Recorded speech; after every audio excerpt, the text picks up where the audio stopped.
Yes, and welcome to yet another episode of the Automation Lab. I'm Andy.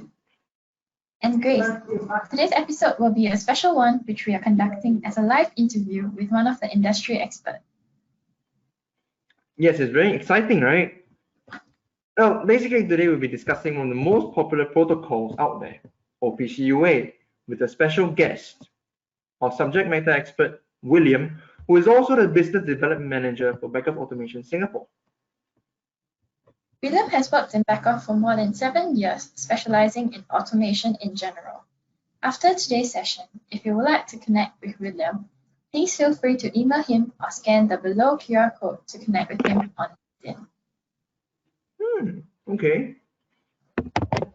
Yeah, I would like to scan the QR code as well. I'd like to connect with him. Yeah. Oh, well, okay, without further ado, let's kick things off by welcoming our expert.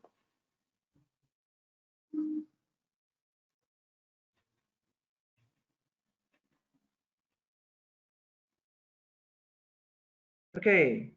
Hi, William. Can you hear us? Hello.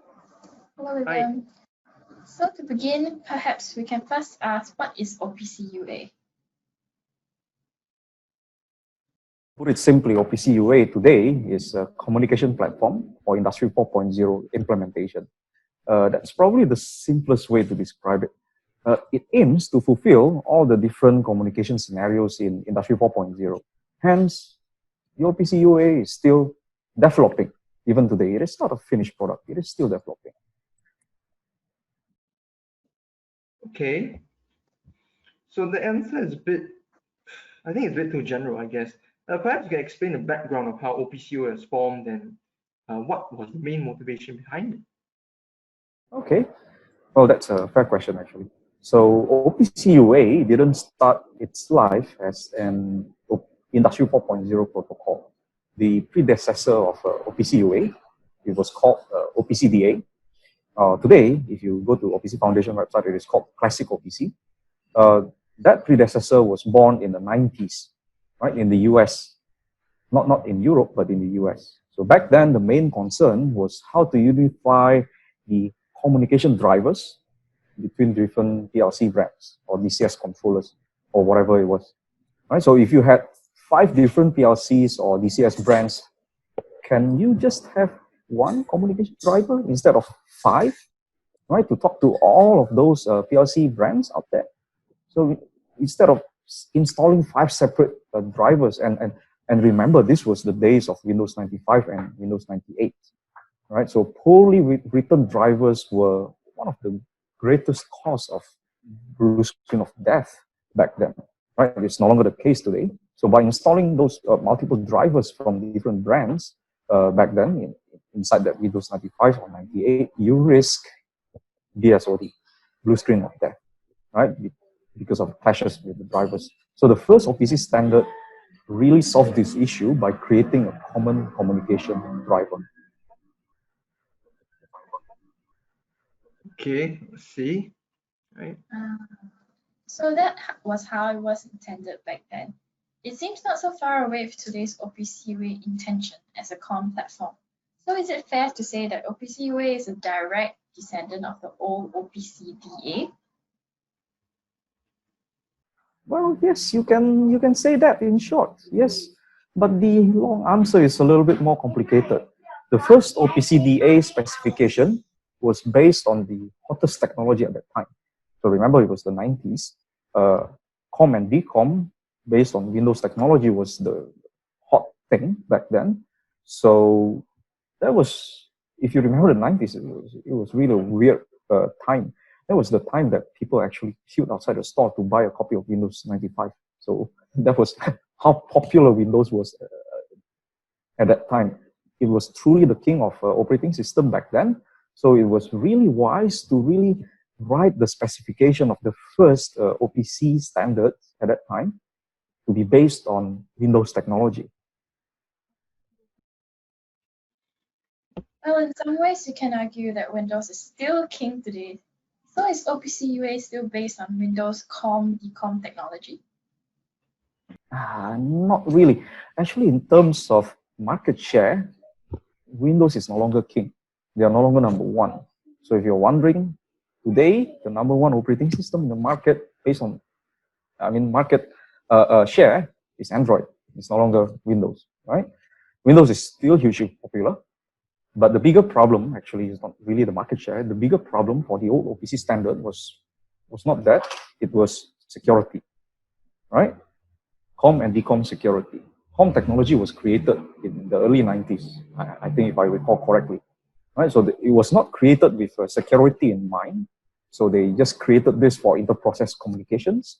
And COM was only available in Windows. So if you want to use the OPC, the old OPC standard, you need to use Windows. So the OPC Foundation makes a conscious decision to move away from COM technology when they designed the OPC UA.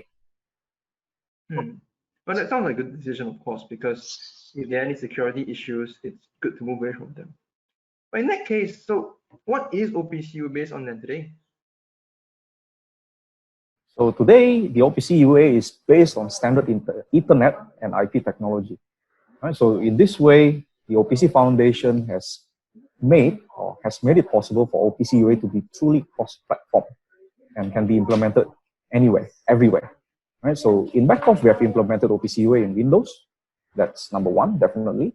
And in the future, we will also implement this in our TwinCat BSD, right? Our new operating system, which is based on FreeBSD. So now that sounds cool. Talking about cross-platform and all that.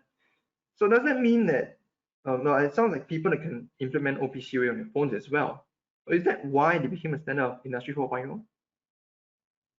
Besides being cross-platform, which is truly a huge thing, OPC UA also have other qualities that make it very important for Industry 4.0.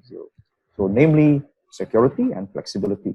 OPC UA, unlike the COM and DCOM technology that came before it, OPC UA is designed with security at its core.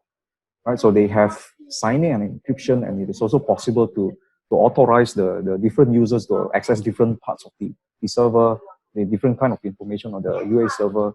And then because of this layered approach taken in designing the OPC UA, they can add more security schemes as they become more available in the future. So the other big thing is flexibility, right? So where specific information model can be added into OPC UA standard. So this is called, the OPC Foundation is calling this the companion specifications of OPC UA. Okay, that's another new thing, companion specification. What's that? Well, in short, the OPC Foundation defines the how of OPC UA. How do you connect with each other? How do you handle the transfer of data? How do you handle the security? This is the how of OPC UA. And this is already defined by the OPC Foundation. Now the foundation is inviting the domain experts, the companies, the organizations to define the what's in the OPC UA. So what kind of data do we need to describe a robot, a plastic machine, a packaging machine, and so on and so forth? So this is the information modeling that is coming with inside this companion specifications. Wow, companion specifications. Wow, okay. So maybe we should go back to the basics before you confuse and lose our viewers. So what can we do today with our TwinCat OPC UA? Yes, so that's a great question, really. You probably have heard that Beckhoff was a great supporter of the OPC UA standard. In 2006, where the first specifications was written, we were the first to implement this in our, we were the first in the industry to come up with the UA server. So Beckhoff TwinCat OPC UA server is one of the oldest UA server you can find on the market today, right? So today, with OPC UA, with TwinCat OPC UA, you can already have the server, right? So we can also do client communication. So you have those server and client together. And on top of that, we can also do publish and subscribe.